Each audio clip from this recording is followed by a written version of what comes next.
In the following minutes, A Matter of Film will attempt to explain to you why Blade Runner 2049 not only surpassed Ridley Scott's original, but also why it is the greatest sequel ever made. Officer K, D6-3.7. Let's begin. Everyone remembers where they were at the blackout. You? That was a little before my time. To say that sequels are destined to be worse than the original doesn't seem to be a fair statement, but it happens more often than not. For every Empire Strikes Back and Godfather Part 2, there are a dozen Speed 2 cruise controls. Impossible! No! However, once every blue moon, there comes a film so good, so powerful, that may just be at the same level or even above the original. This is The Dark Knight, Aliens, T2, and now Blade Runner 2049. I always told you, you're special. Watching it reminds us why we watch movies. It takes you places. It immerses you in its atmosphere, and when it's all said and done, it feels as if we've undergone some sort of profound experience. To expand on a story, especially a film with a solid following such as Blade Runner, is no easy task. But in your position, that is a risk. It's definitely the road less traveled for a reason. But Denis Villeneuve and his team achieved this, as Blade Runner 2049 successfully expands on every single theme and character from the original. The same questions and ideas appear in our minds. The struggle with one's humanity. What makes us human? I had memories, but they're not real. They're just implants. The protagonist's arc is one of the most important aspects in a story, if not the most important. K is a replicant from the get-go, at least as far as he knows. The other cops in the police department don't like him. He struggles with his identity and tries to find out who he really is. And isn't that what we're all looking for? He's the character that's down on his luck and is faced with an unexpected situation that forces him to change. I've never retired something that was born before. This makes him extremely relatable.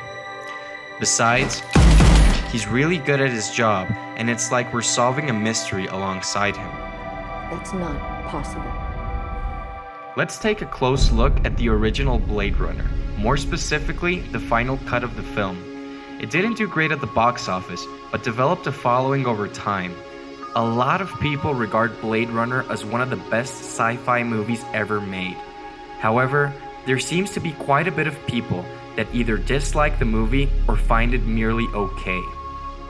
The vast majority of the people that don't like it say that the movie is either too slow or too boring.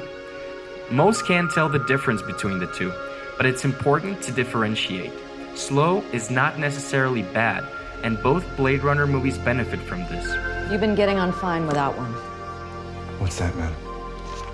A soul. It builds up the atmosphere and lets it sink in. Boring, however, means uneventful. It means that whatever was supposed to happen either didn't or wasn't executed properly. Blade Runner 2049 is slow, but never boring. The first Blade Runner is a movie that undeniably thrives because of its beautiful set design and atmosphere. 2019 Los Angeles has and always will feel like a real, breathing place. It's beautiful film noir, the imagery and the atmosphere. Deckard in the original film isn't really a particularly likable or even interesting character if you take away the dream sequence. The movie's focus is in the wrong place, because the interesting character is Roy Batty, Will you help us? as he's the one with the interesting arc. We made it as well as we could make you, but not to last. Deckard starts out and ends the movie as pretty much the same person or replicant. Is he a replicant?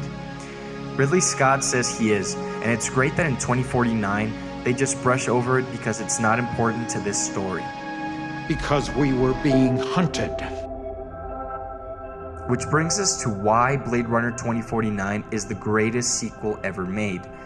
Besides thoroughly expanding on themes, characters, and even going as far as topping the cinematography, set designs, and score of the original, Blade Runner 2049 focuses on what it has to. It's not concerned with setting up for a sequel or even answering questions from the original because it's not relevant to the story. It didn't feel like a compromised studio movie. It takes everything that worked in the original and expands upon it and discards the things that didn't work. Blade Runner 2049 is the greatest sequel ever made because it was made by a filmmaker with a vision that clearly loves the original and had a unique story to tell. All the best memories are hers. Why? What am I to you? Go meet your daughter. And so was Godfather Part 2, and Empire, and T2, Aliens, Fury Road, Toy Story 2, The Two Towers. They're all the greatest sequel of all time. There is no one best sequel ever made. The only thing there is benchmarks and prime examples for new filmmakers to follow.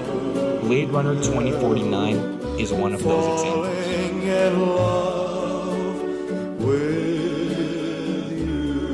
Thank you so much for watching, guys. What did you think about Blade Runner 2049? What's your favorite sequel of all time? Comment below, let us know. If you enjoyed the video, be sure to give us a thumbs up and subscribe for weekly videos like this one. See you next week.